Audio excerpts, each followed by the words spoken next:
But we do have Frank Gaffney on with us, the president of the Center for Security Policy. Go to securefreedom.org. Go to counterjihad.com. And Frank, there's a big new initiative out I want to discuss with you. But quickly, I want to get your assessment on the weekend news in Israel and Syria, and then the newest development that took place last night, where these legal disputes that Benjamin Netanyahu has been in have escalated. And I want to know if you think there's a connection in that. So first of all, we knew early Saturday morning a Iranian drone tried to, or I guess a Syrian drone, but again, it's sort of one and the same, breached Israeli airspace. Israel reacted quickly and furiously, decimating as much as half of Syria's missile defense technology in a retaliatory strike. The media, of course, has framed this as Israel being the aggressor. Of course, it's not true. And what do you make of all of this? What are people not seeing in the headlines? I'm afraid, Alex, what may not be obvious is that this is the opening stage of, I'm afraid, the next regional conflict involving direct combat between Iran and Israel. And there's really no knowing where that will end. This was an Iranian drone, make no mistake about it. By most reports, it looked an awful lot like one of ours. Yes, which is fascinating. Well, what do you make of that before you continue? This is something I really wanted to get to with you. This does seem like American technology. It appears that they have reversed engineered a drone that they were able to take over, I believe, from the Americans who were operating it, as I recall, keeping an eye on what the Iranians were up to from Afghanistan. But the point is that what Iran is doing in this respect is just one manifestation of, I think, their vaulting ambitions to become the regional hegemon and to be able to do what they've declared was their state policy under the mullahs since 1979, which is to destroy the little Satan, namely Israel, and in due course to destroy the great Satan, which is us. So this is a very ominous development, and I fully endorse what the Israelis have done to try to both retaliate massively and make clear to the Iranians and to the Syrians and to, by the way, the Lebanese and others that this is not going to be tolerated as Iran encroaches further and further and becomes more and more aggressive. But the next shoe to drop, I'm afraid, Alex, is Hezbollah starting to use its positions now both in Lebanon and along the Syrian side of the Golan Heights to engage in operations against Israel as a proxy for Iran with immense amounts of weapons, including, by some accounts, 150,000 rockets and missiles capable now, we're told, of ranging the entirety of Israel and increasingly precise and therefore more deadly. Okay, so with regard to Israel's response, was the message sent? Was the message communicated? Is this sort of thing where they're going to be able to buy themselves some time here, or do you think that this is going to just escalate the situation? Well, I don't know that they had any choice, but whether it will buy them any real relief or not, I think is very unclear. I'm afraid, we need to keep this clearly in mind. This is in no small measure a function and a product, a predictable one, that is, of what Barack Obama did to enrich and embolden the mullahocracy of Iran. This aggressiveness, this support for terrorism, this regional ambition to carve out what's been called the Shiite crescent in this part of the world, and to advance ever more inexorably towards the attack on Israel, I think is just partly made in the USA under the Obama administration. So whether the Israelis can dissuade the Iranians from this by themselves or whether they're going to need a lot more help and backing from us, I'm not certain, but I suspect the latter is going to be needed. Okay, so the thing that has really captured a lot of the headlines in the last 24 hours or so is that Prime Minister Benjamin Netanyahu there are now calls for him to step down. And police recommended he's indicted for corruption. His wife has been on trial. This has been pretty common knowledge for a while now, and now police recommending he gets indicted. Do you think that this is coincidental, that this is coming out exactly as Israel is front and center in the news, responding to various threats throughout the region? And do you think that this has any teeth to it? Because our own Carolyn Glick, who I think is probably the best writer anywhere on the subject, she thinks this is due to Israel's equivalent of the deep state. Yeah, I saw her piece, and I think the world of Carolyn. She's one of our fellows, as well as a huge new addition to the Breitbart team, and I'm so appreciative of it. Look, I would defer to her on this. She follows it closely. She knows Benjamin Netanyahu personally and has worked for him.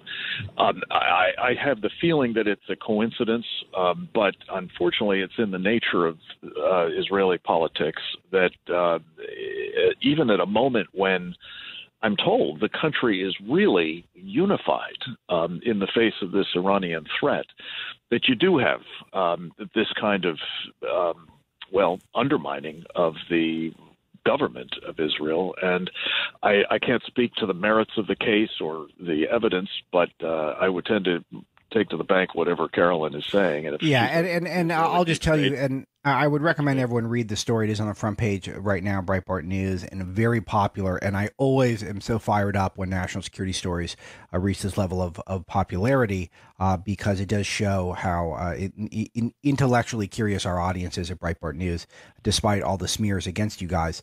But the key point is, the key sentence in it is that the key witness against Netanyahu is his chief political rival, Frank. And that's what's fascinating in this thing, is that literally the person who is your top rival in your country politically is the person who is the key witness against you. It does make you think. We don't know for sure. There's something to it, but it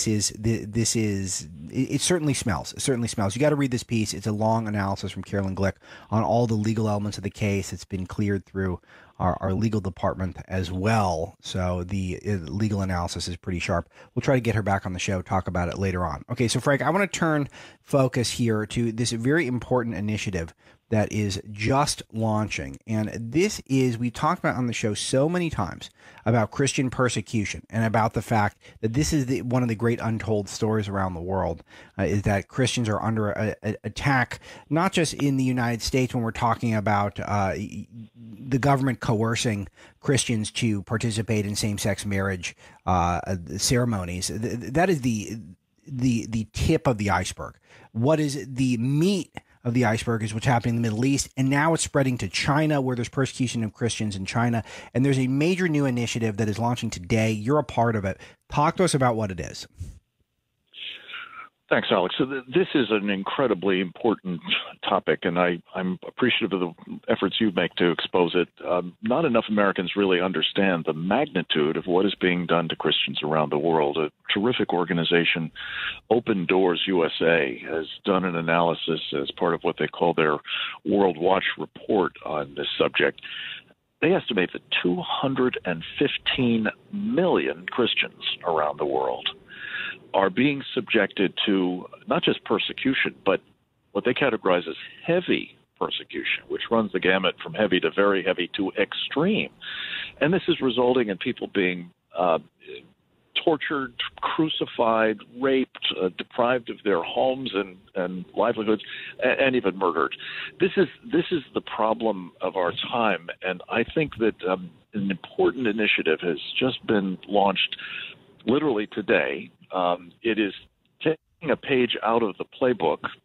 Some of you will remember of the campaign back in the 60s and 70s to save Soviet Jews, which proved in the end to be incredibly effective in ultimately, I think, contributing to the end of the Soviet Union and the liberation not just of Jews there, but hundreds of millions of other people, starting with banners. In this case, the Save the Persecuted Christians campaign is going to be helping churches and synagogues and other Americans who wish to associate themselves with and help Save the Persecuted Christians. Do so. You can find out more information. You find the banners and so on at SaveThePersecutedChristians.org. It's just beginning. We're hoping that in the course of Lent, which of course starts today, we'll see more and more people recognizing that this is an issue we need to stand with. As President Trump said in his address to the National Prayer Breakfast last week, those who are being oppressed and persecuted for their religious beliefs. These are endangered species around the world, and it's time for us to make clear where we stand, which is with them. Yeah, and you've got a website up, SaveThePersecutedChristians.org. You have to check it out. And the banner is so powerful. It says 215 million Christians experience high levels of persecution worldwide. 1 in 12 Christians experience persecution, including death, rape, imprisonment, forced marriage, physical violence. You've got this laid out in a way that's very dramatic, and I think that's very important because this is a sort of thing where you really have to, Frank, if you are someone associated with President Trump who is accused of domestic abuse, you get round-the-clock coverage on CNN. If you are a Christian getting persecuted around the world, you're going to get very minimal coverage, maybe a passing reference. This is a scandal, in my view, and thanks to you and thanks to Breitbart, I'm proud to say, we're able to get some of these voices out there. But tell us more. Give us some more details about the project and about what people can do if they want to get involved. Well, the coalition is made up of a large number of people. I'm proud to be part of it, but it's so many organizations and individuals who care passionately about this issue, Alex, and they're bringing together a range of skill sets to do a couple of things. The most immediate thing is to try to help people who want to do something about what's happening. As you say, it is a scandal. It's not well understood. To raise awareness about that, but also to associate themselves with organizations, Open Doors being just one of them, that are actively working to try to alleviate what's happening to these Christians all over the world. And it's important to emphasize this. ISIS and the Islamic State's predations have gotten a lion's share of attention when there is attention paid to this. But as you say, the communist China is engaged. The worst country in the world, as far as this World Watch report from Open Doors has said, is North Korea. Hindu nationalists are doing it in India, and on and on. But the main thing is, beyond raising awareness, Alex, we want to see what we can do to help give people constructive and necessary things to do about this, starting with helping organizations that are in the field, but then building a movement. This is what was done in the Soviet Jewry campaign, to begin naming the names of these organizations, or these nations, I should say, in some cases organizations as well, that are persecuting Christians, and to begin holding them accountable. This is something we hope we will find complete bipartisan support for in the United States Congress as this movement builds.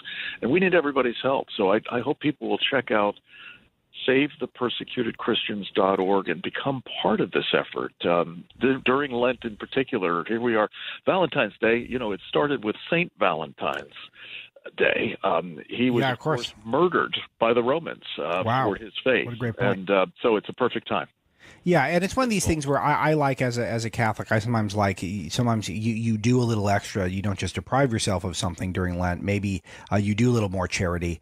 Maybe you do something with your spare time that helps your fellow man. And I can't think of something better than this, because this is one of those stories, Frank, as we discuss so often on the show, that is just does not get the purchase in the establishment press as it should. It is just not commensurate, the attention given to the persecution of Christians around the world. And so many people buy into it. And I hate to make it political, but I just can't help but think of this globalist Pope who is so focused on climate change and really sort of being his identity as a globalist leftist political figure, who does not focus on this issue enough. He does mention it, of course, but this should be an obsession, and this should be something that people are so focused on, particularly in the religious communities around the world. Amen. And again, if people feel moved to help, there are things that they can do, and I entreat them, as whether it's under sort of the auspices of doing something to help your fellow man during Lent, or whether it is in connection with demonstrating your love on Valentine's Day, love of Christians, love of Christ, even love of their persecutors, if you wish. But whatever it is, try to make a contribution, if you can, to those in the field, and join this effort to raise awareness. You know, one of the things that happened with the Soviet Jewry campaign back in the day is millions of people were driving by those synagogues looking at those signs, just plain old signs saying, "Save the Soviet Jews," and they became moved to act. And that's what we need to do for Christians right now. And I'm grateful that the President, Vice President, Sam Brownback, the new Ambassador at Large for Religious Freedom, are all aligned, I think, on this topic. And I hope we can get great things done if they hear from the American people that they're going to settle for nothing less. Excellent stuff from Frank Gaffney, president of the Center for Security Policy. Go to securefreedom.org. You can go to counterjihad.com. But most importantly, today, you should go to the new website, which is savethepersecutedchristians.org. We're going to have a big story on this on the front page of Breitbart News. Those of you who are incapable of memorizing that. But, Frank, this is important stuff. And you're going to have to follow up with me and let me know how this is going when you return to the show next week. Look forward to it, Alan. Thank you.